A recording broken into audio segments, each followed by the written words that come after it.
The second set of folding doors, they swing open wide. Oh, dear Lord, smoke hovers over the room like a cloud of make-believe. People are yelling at me by the groves in one accord. Catch a high, cop a buzz, learn what it means to be mellow. Here's a free run from reality. But it's not a free run from reality, honey. It's the beginning of a nightmare that you'll have to live with the rest of your life. Oh, it looks good. It smells good. Everybody seems to be happy. And I'm going to tell you, the neon sign begins to blink. This is the drug room. You better wait, son, before you ever put the first marijuana cigarette in your mouth, before you ever swallow the first pill, before you ever snort crack for the first time. You better take a good long look at that room. It's not what you think it is, buddy. The devil's the master of deceivers.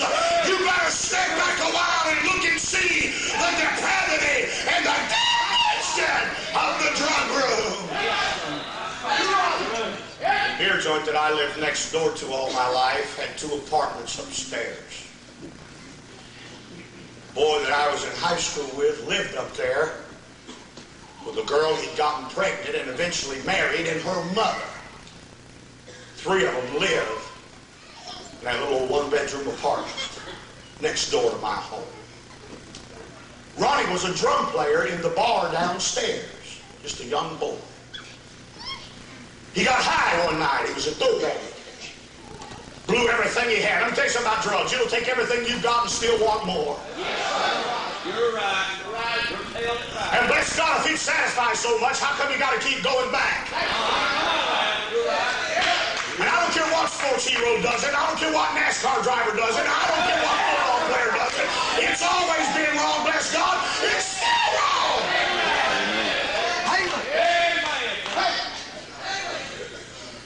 Old Ronnie got done playing the drums one night, took a bad hit of LSD and walked upstairs. Told his mother-in-law, said, give me the key to the car. She had an old car set out in the parking lot of the beer joint. She said, Ronnie, you're high. I give you the key to this car, you'll go out and kill somebody. He said, I'm telling you one time, give me the key to that car. She said, I'm sorry, Ronnie, you can't have it. If you were sober, it'd be different, but you're high on drugs. I'm afraid you're going to kill somebody. And just because she would not give him the key to her car, Ronnie threw her down in the kitchen next door to my home, rolled her over on her stomach and took a butcher knife and stabbed her 42 times in the back of the chest. They came that night and they arrested Ronnie. 2 days later they arraigned him, and I went down to the prison to see him, waiting trial for first-degree murder. We sat through the chicken wire. I've known him all my life, and I've looked at him and I said, Ronnie, have you lost your mind? What would possess a man to take a butcher knife and stab it through the bloody carcass of a little old woman 42 times? And he said, listen to me, Phil, I was on drugs. And he said, I promise you, I don't remember any of it. I don't remember a thing. I don't even remember last night. I can't believe it when I woke up this morning and they told me what I've done. He said, I'm just as devastated as you are. He said, drugs has made me do things I never dreamed I'd ever do in my life. Oh, you listen to me. There's a lot of homes that have been broken. There's a lot of folks that have been murdered. There's a lot of kids that have been molested.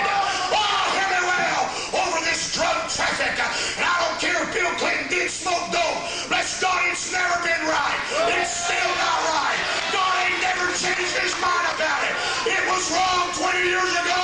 It's wrong now.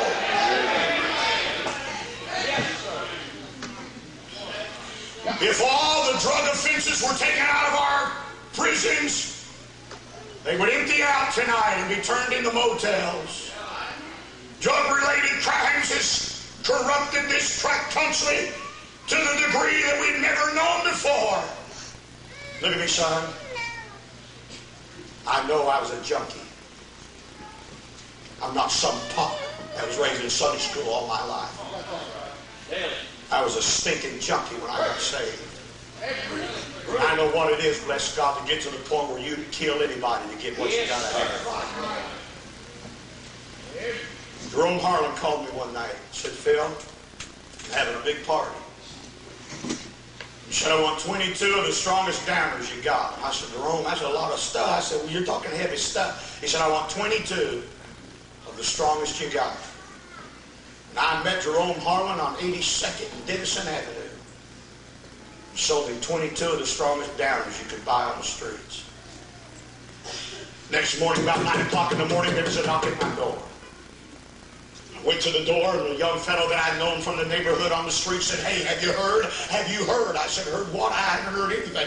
They said, listen, man, Jerome took a handful of downers last night, drunk a bottle of wine, killed himself. And said he's left a letter behind, and they're going to read it at his funeral. Let me tell you something, son. You know what it's like to walk past the casket of a boy, knowing the chemical that killed him was in your pocket the day before? I felt guilty and dirty. I could honestly tell you, brother, I can tell you honestly, I did not know he was going to do that, I promise you. And I walked past that casket and I saw that cold, dead face, and I said, oh, God, he's dead. They didn't have any singing. They didn't have a preacher. He was a street boy, ghetto kid, no preacher. They had some hippie get up and sung the song sitting on the dock of the bay. Played a guitar, and then when he got done, he opened the letter, and he read the letter Jerome left behind. Here's what it said. Dear Mom, I'm sorry you had to find me this way. But life has just got to be more than I can handle. They told me the drug traffic would make me happy. Being raised in a broken home and never knowing my daddy, and you so busy working, and me going to bed every night by myself as a boy. I felt like if I got on drugs, it was the answer to all of my problems. But Mother, drugs has left me at a dead-end street.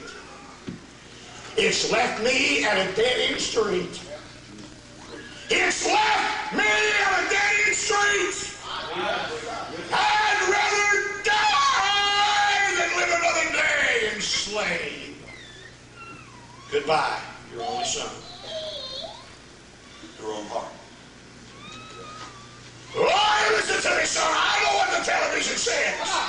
I know what the street boys say. I know what they all got to say. And I'm going to tell you something. You better stand back and take a real look, buddy. It'll never turn out like you think it is. It's corruption. It's wicked. It's ungodly. And it'll ruin your life. It'll ruin every one of you. I must hurry. Great God, I got to close. I want to take you to the third. I know some of you don't like straight preaching, but it don't matter to me. Our kids need to hear this. Our grandkids need to hear this.